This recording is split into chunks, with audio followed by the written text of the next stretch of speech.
بسم اللہ الرحمن السلام علیکم ورحمۃ اللہ وبرکاتہ۔ الحمد للہ نحمده ونستعینه ونستغفره ونؤمن به ونتوکل علیہ ونعوذ باللہ من شرور انفسنا ومن سیئات اعمالنا من يهده الله فلا مضل له ومن يضلل فلا هادي له وأشهد أن لا إله إلا الله وحده لا شريك له وأشهد أن محمدا عبده ورسوله أرسله الله تعالى إلى كافة للناس بشيرا ونذيرا وداعيا إلى الله بإذنه وسراجا منيرا صلى الله تعالى عليه وعلى آله وأصحابه وبارك وسلم تسليما كثيرا كثيرا أما بعد فأعوذ بالله من الشيطان الرجيم بسم الله الرحمن الرحيم إنا عرضنا الأمانة على السماوات والأرض والجبال فأبين أن يحملنها وأشفقن منها وحملها الإنسان إنه كان ظلوما جهولا صدق اللہ العظیم۔ میرے عزیزوں، بھائیوں، دوستوں، بزرگوں، قرآن حکیم فرقان حمید کی جو آیت آپ حضرات کے سامنے پڑھی گئی، اس آیت کے اندر اللہ جل جلالہ عم نوالہ ارشاد فرماتے ہیں: انا عرضنا الامانۃ علی السماوات والارض والجبال، ایک امانت میں نے آسمانوں پر پیش کیا، زمینوں پر پیش کیا، پہاڑوں پر پیش کیا۔ فَأَبَيْنَ أَن يَحْمِلْنَهَا، آسمان، زمین، پہاڑ سب نے معذرت کر لی کہ ہم اس بوجھ کو نہیں اٹھا سکتے۔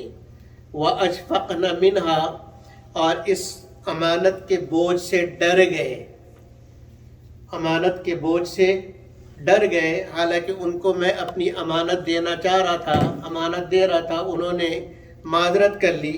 فَأَبَيْنَ أَن يَحْمِلْنَهَا وَأَشْفَقْنَ مِنْهَا، لیکن پھر کیا ہوا؟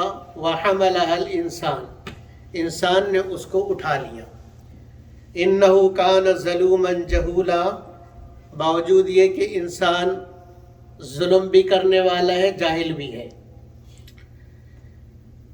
یہ آیت کو سمجھنے سے پہلے چند باتیں سمجھنا ضروری ہے۔ اللہ جل جلالہ عم نوالہ فعال لما یرید، جو چاہتے ہیں کرتے ہیں، اور اللہ کو کسی سے مشورے کی ضرورت نہیں، اللہ کو کسی کی مدد کی ضرورت نہیں۔ جو چاہتے اللہ اپنی مرضی سے کرتے ہیں، اس میں کسی کی مرضی کا کوئی دخل نہیں ہوتا۔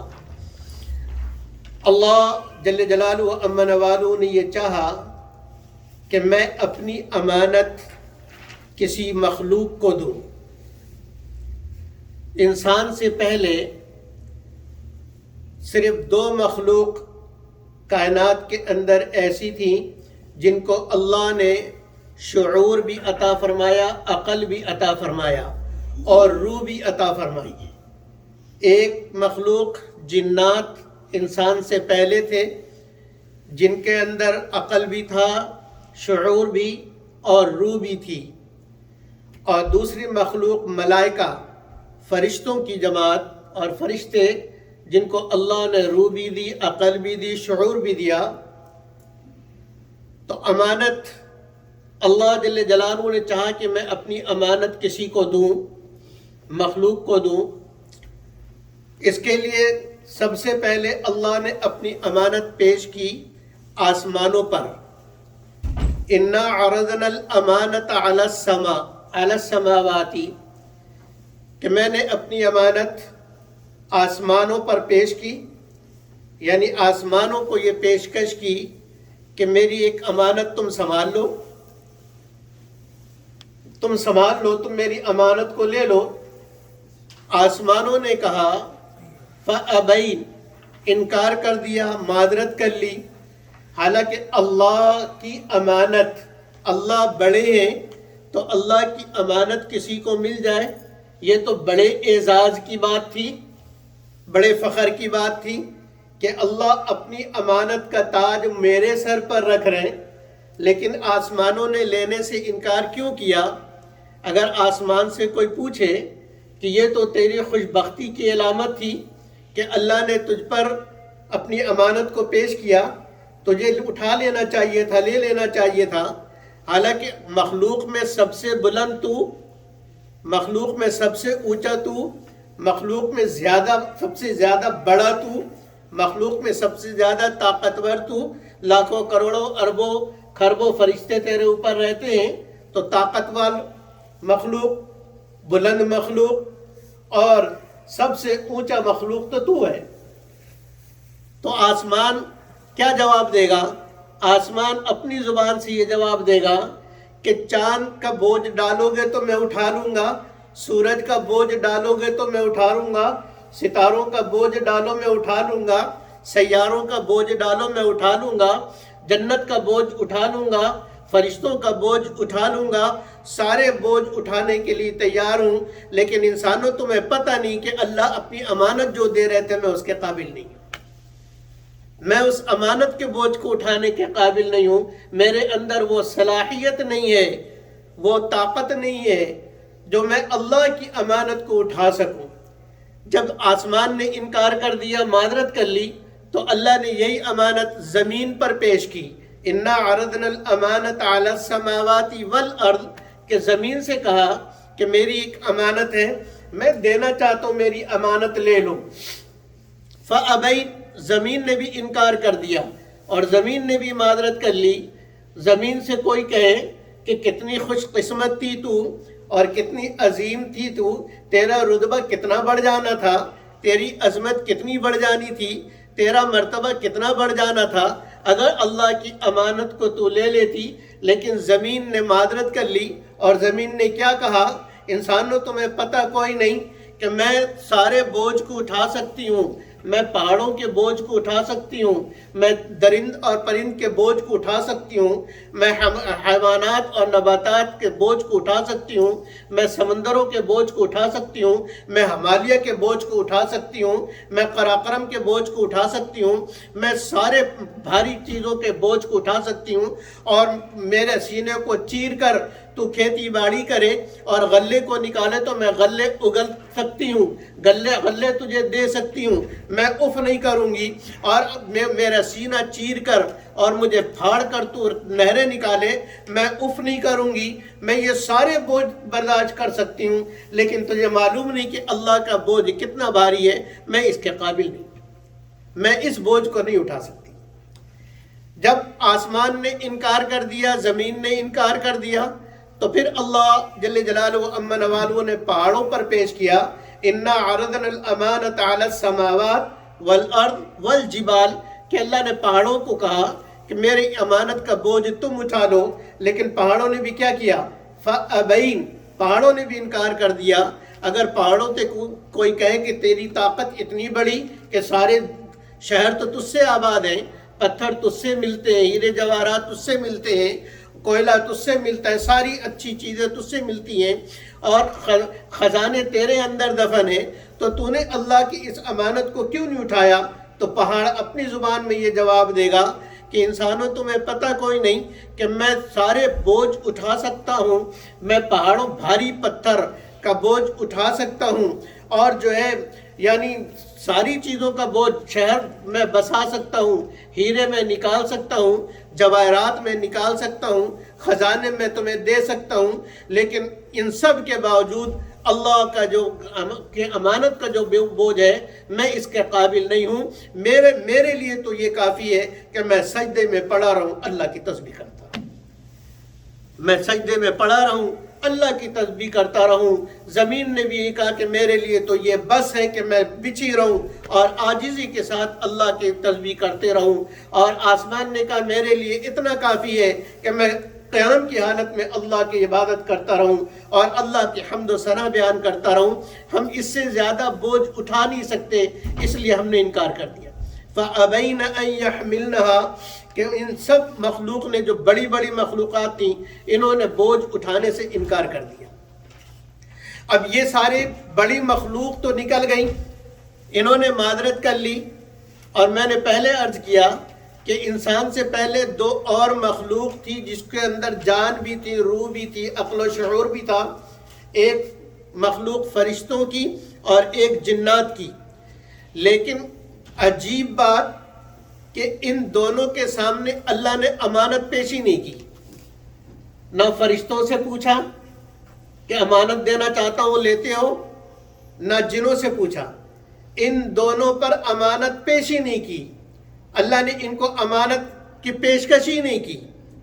کیوں؟ اس لیے کہ اللہ جانتے تھے کہ فرشتے نور سے بنے ہیں، فرشتے نور سے بنے ہیں، اور نور کے اندر جو فرشتے ہیں ان کے اندر گناہ کی صلاحیت ہی کوئی نہیں، وہ گناہ کر ہی نہیں سکتے، ان کے اندر طاقت ہی نہیں ہے۔ لا یعصون اللہ ما امرہم، جو اللہ نے ان کو کہہ دیا اس سے وہ نافرمانی نہ کر ہی نہیں سکتے، نہ ان میں ہے ہی نہیں، ان کی ڈکشنری میں ہی نہیں ہے، ان کی لغت میں نہ نہیں ہے، وہ نہ کو جانتے ہی نہیں ہے، نہیں کرنے کو جانتے ہی نہیں ہے۔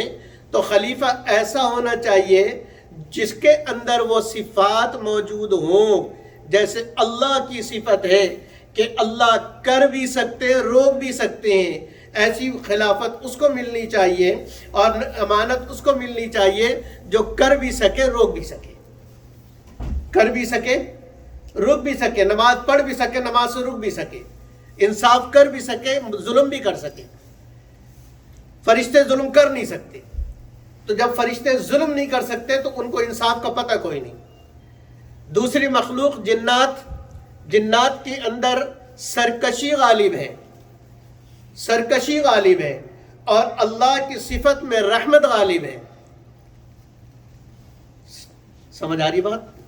جنات کی خمیر میں اور جنات کی فطرت میں سرکشی غالب ہے، اور اللہ کے اندر رحمت غالب ہے، تو جس کے اندر رحمت غالب ہو وہ اپنی خلافت اس کو نہیں دے سکتا جس کے اندر سرکشی غالب ہو۔ اس لیے اللہ کو معلوم تھا، اس لیے ان دونوں پر امانت پیشی نہیں کی گئی۔ اب وہ امانت ہے کیا؟ وہ امانت ہے کیا جس کو وَحَمَلَهَا الْإِنسَانُ کہہ کے اللہ فرما رہے کہ انسان نے اس امانت کو اٹھا لیا۔ علماء فرماتے ہیں کہ وہ امانت اللہ کی خلافت ہے، وہ امانت نبوت ہے، وہ امانت ولایت ہے، وہ امانت صداقت ہے، وہ امانت پاکدامنی ہے، وہ امانت شریعت ہے، وہ امانت طریقت ہے، وہ امانت انصاف ہے، وہ امانت علم ہے، وہ امانت دوسروں کے ساتھ بھلائی کرنے کی ہے۔ یہ امانت تھی جو اللہ جل جلالہ و عظم نوالہ اپنے مخلوق میں سے کسی کو دینا چاہتے تھے۔ پھر اللہ جل جلالہ و عظم نوالہ نے کیا کیا؟ اس وقت تک انسان کا وجود کوئی نہیں، فرشتوں سے پوچھا کوئی نہیں، جنات کو بتایا کوئی نہیں، اللہ نے خود ان دونوں کے سامنے اللہ نے اعلان کیا ہے، ان سے پوچھا نہیں، ان کو اعلان کیا۔ وَإِذْ قَالَ رَبُّكَ لِلْمَلَائِكَةِ إِنِّي جَاعِلٌ فِي الْأَرْضِ خَلِيفَةً، میں زمین کے اندر اپنا ایک خلیفہ بنا رہا ہوں جس کو میں خلافت دوں گا۔ وہی امانت ہے جس کو دوسری آیت میں امانت کہا، وہی خلافت ہے کہ میں اس کو خلافت دوں گا، اپنی امانت دوں گا۔ اب فرشتے جو اللہ کے ہر حکم پر قربان ہونے والے، اللہ کے ہر حکم کو پورا کرنے والے، جو کبھی نہ نہیں کرتے، انہوں نے ان فرشتوں نے اللہ سے عرض کیا وَإِذْ قَالَ رَبُّكَ لِلْمَلَائِكَةِ إِنِّي جَاعِلٌ فِي الْأَرْضِ خَلِيفَةً قَالُوا أَتَجْعَلُ فِيهَا مَن يُفْسِدُ فِيهَا وَيَسْفِكُ الدِّمَاءَ۔ اے اللہ آپ زمین کے اندر فی الارض خلیفہ کہا تھا نا، اس لیے فرشتوں کو معلوم ہوگا کہ زمین میں اس خلیفہ کا مسکن ہوگا، یہ خلیفہ جو اللہ کا ہوگا یہ رہے گا زمین میں۔ تو کیا کہا کہ زمین میں آپ ایسی مخلوق پیدا کرنا چاہ رہے ہیں یفسدو فیہا جو زمین کے اندر فساد کریں گے، لڑے جھگڑیں گے، خون خرابہ کریں گے، ویسفک الدماء ایک دوسرے کی گردنیں ماریں گے، ایک دوسرے کو قتل کریں گے. نحن نسبح بحمدک، اے اللہ ہم آپ کی تسبیح، آپ کی تقدیس، آپ کی بڑائی بیان کرتے ہیں. ونقدس لک، اور آپ کی بڑائی بیان کرتے ہیں. یہ فرشتوں نے کہا. لیکن فرشتوں کا یہ کہنا، اس کو سمجھنا ضروری ہے کہ فرشتوں کا یہ کہنا اعتراض کے لیے نہیں تھا، اللہ پر اعتراض کرنے کے لیے نہیں تھا کہ ہم ہیں تو دوسرے کی کیا ضرورت ہے.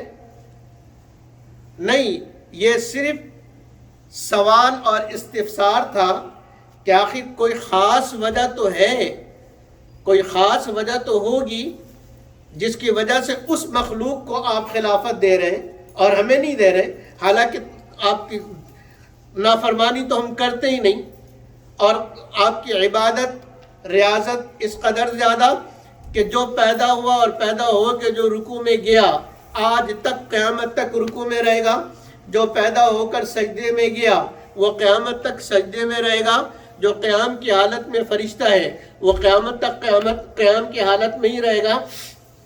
جو جس حالت کے اندر پہلے دن سے عبادت میں لگا ہے وہ قیامت تک عبادت کے اندر لگا رہے گا، اور جس کو اللہ نے جس کے ذمے جو کام لگایا اس نے کبھی نہ نہیں کیا اور اس کام کے لیے بھاگا دوڑا گیا اور اس کام کو انجام دیا.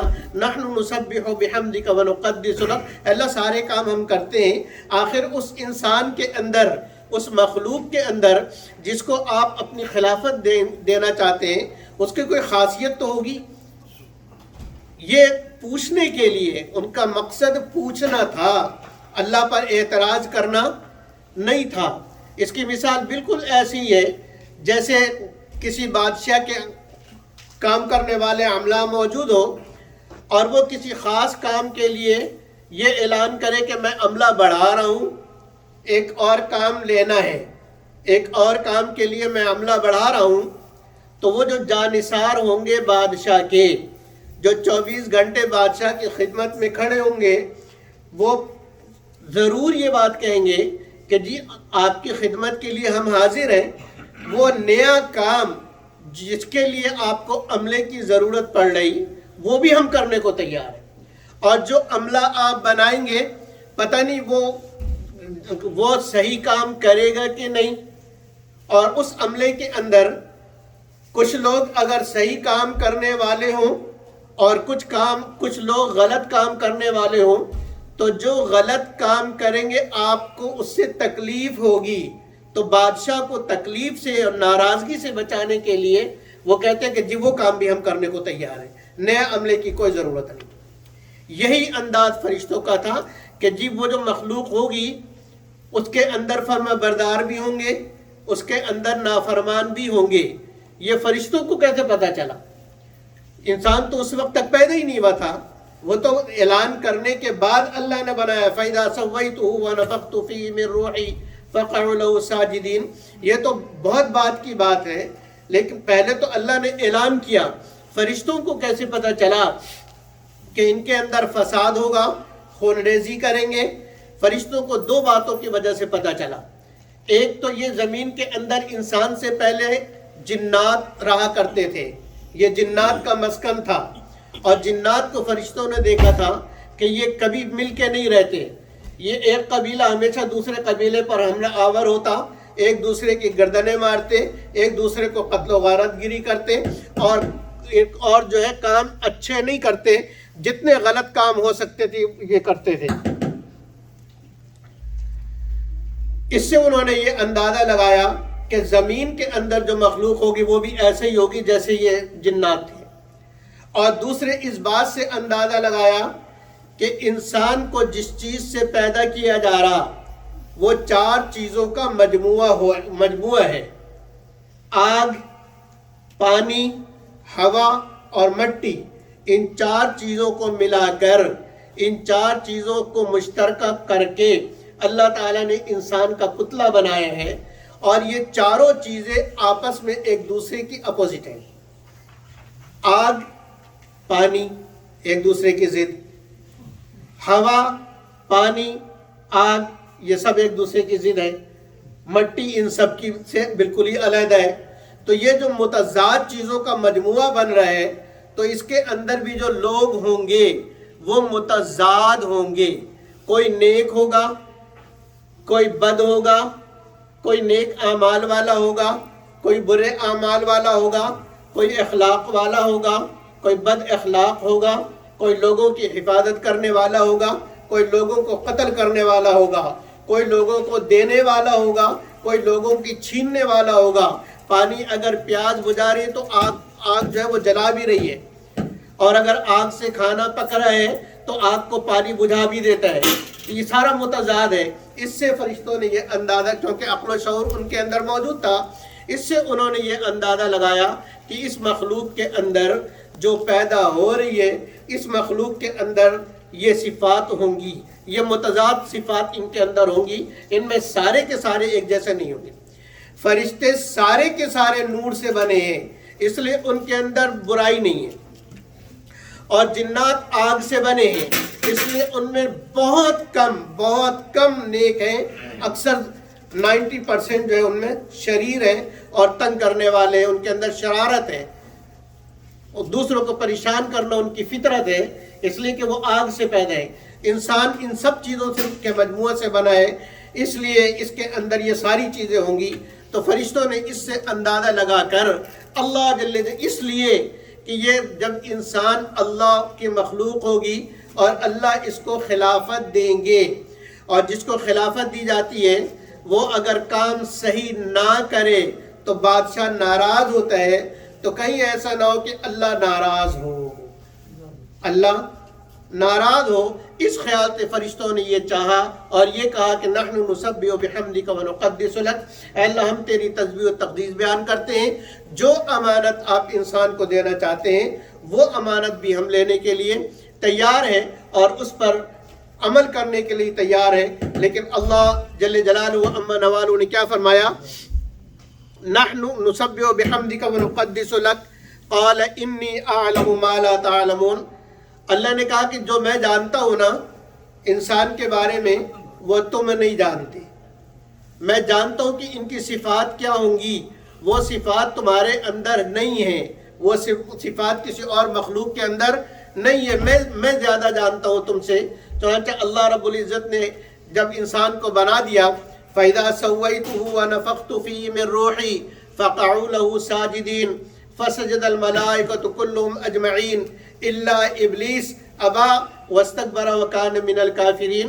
کہ اللہ نے کہا کہ جب میں بنا دوں نا اور امتحان ہو گیا، اللہ نے مخلوق بنا دی اور ایسی شان سے بنائی ہے. آسمان کو اللہ نے بنایا کن کہہ کر، ہاتھ استعمال نہیں کیا. زمین کو بنایا کن کہہ کر، پہاڑوں کو بنایا کن کہہ کر، دریاؤں کو بنایا کن کہہ کر، گلیشیئرز کو بنایا کن کہہ کر، ساری مخلوق کو بنایا اللہ نے کن ہو جا، وہ مخلوق بن گئی.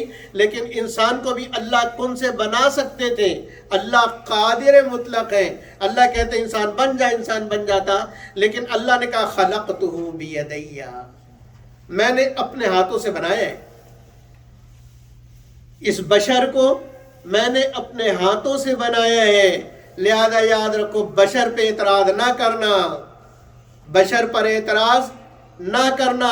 بشر کا درجہ سب سے اونچا ہے، بشر کا درجہ نور سے بھی اونچا ہے، بشر کا درجہ نوری سے بھی اونچا ہے.